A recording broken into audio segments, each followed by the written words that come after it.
किसी ने बड़े कमाल की बात कही है कि ज़िंदगी में कभी घमंड ना करना और ज़िंदगी में किसी का कंपेयर ना करना।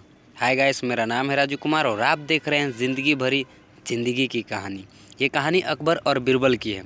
अकबर का इतना बड़ा साम्राज्य था, लेकिन बिना बीरबल का सहयोग से अकबर अपना कोई फैसला मंजूर नहीं करते थे।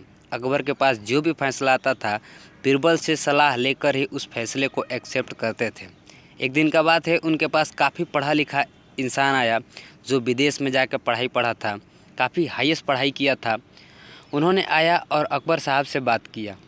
बोले, महाराज आप इतना बड़ा साम्राज्य के एक राजा हैं और अपना फैसला एक अनपढ़ गंवार बीरबल से करा रहे हैं।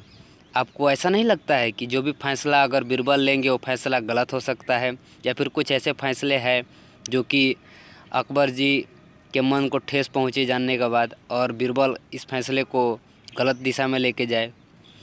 तो अकबर ने जवाब दिया कि मुझे बीरबल पे पूरा भरोसा है, बीरबल हमारे साथ ऐसा कभी नहीं होने दे सकता है। ये बात सुन के उसको बड़ा अजीब लगा। बोला, महाराज आप मुझे इस मौका को एक बार दे के देखिए।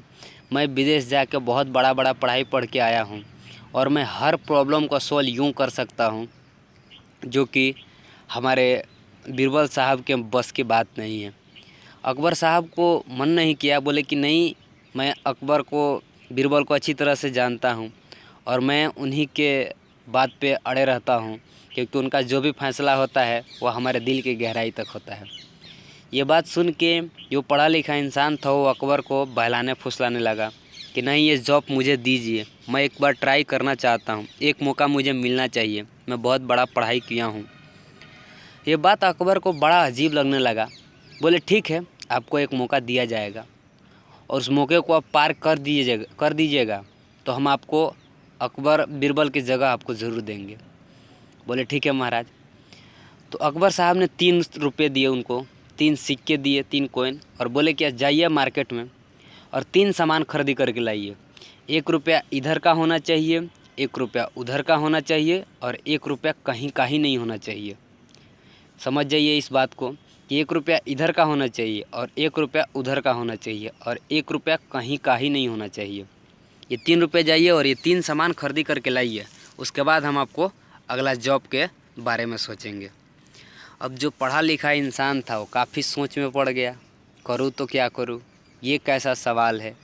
सारा हिस्ट्री किताब बुकें जितने थे सारे पढ़ाई पढ़ लिए, लेकिन इसका संविधान उनके पास उपलब्ध नहीं था। बोले, महाराज मैं इस चीज़ को सॉल्व नहीं कर पाया और मैं जानना चाहता हूँ कि बीरबल साहब इसको सॉल्व कैसे करते हैं। बुलाया जाए उनको और मेरे सामने ये सवाल का जवाब वो देंगे। तो बोले अकबर, ठीक है, तुम्हारा जो इच्छा है वो हम पूरा कर देते हैं। बीरबल को बुलाया जाए। बीरबल दरबार में हाजिर हुआ। बोले, महाराज बताइए क्या सेवा कर सकता हूँ आपकी। तो अकबर ने उनको 3 रुपये दिए और बोले, जाइए 3 सामान खरीदी करके लाइए।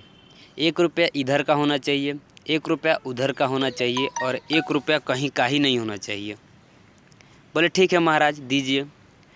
अब बीरबल साहब लेके मार्केट में चले गए और जाके सोचने लग गए कि मैं करूँ तो क्या करूँ। और कुछ देर जब सोच में पड़े तब उनके मन में ख्याल आया। गए तो सबसे पहला जो सिक्का था उसका एक लॉटरी खेले, उसमें एक सिक्का हार गए। नहीं वो इधर का था और नहीं वो उधर का था। दूसरा जो सिक्का था वो गए और एक भिखारी को दे दिए, वो उधर का रह गया। और तीसरे रुपये का एक कोई सामान खरीदी किया और अकबर के पास लेकर चले आए। तो अकबर ने पूछा, बताइए 3 सामान लाए थे, कौन कौन सा सामान था? तो बीरबल ने बताया कि 1 रुपये का महाराज लॉटरी खेल गया मैं, जो ना इधर का था और ना उधर का था, उसमें हार गया मैं। जो दूसरा कॉइन था उसने मैंने एक भिखारी को दान कर दिया, जो कि उधर का ही रह गया। और तीसरा कॉइन था जिसका ये सामान खरीदी करके लाया हूँ। ये बात जब सुना वो पढ़ा लिखा इंसान, तब बोला कि ओहो, इतना सा बात मैं नहीं समझ पाया। इसलिए ये ज़िंदगी है ना, छोटा सा कोई शब्द हो लेकिन उसमें कहानी बहुत बड़ी होती है। उस पर आपको ध्यान देना चाहिए, एक बार सोचना चाहिए और किसी का कभी कंपेयर ना करना चाहिए कि वो मेरे से कभी भी छोटा है। हो सकता है सामने वाला बड़ा ही कुछ हो। तो दोस्तों अंत में यही कहूँगा, आग लगाओ ऐसा कि हर घर में चर्चे हो कि बेटा हो तो आपके जैसा। मैं मिलूँगा आपसे अगली वीडियो में एक मज़ेदार कहानी के साथ। तब तक के लिए अपना ख्याल रखिएगा। Thanks for watching.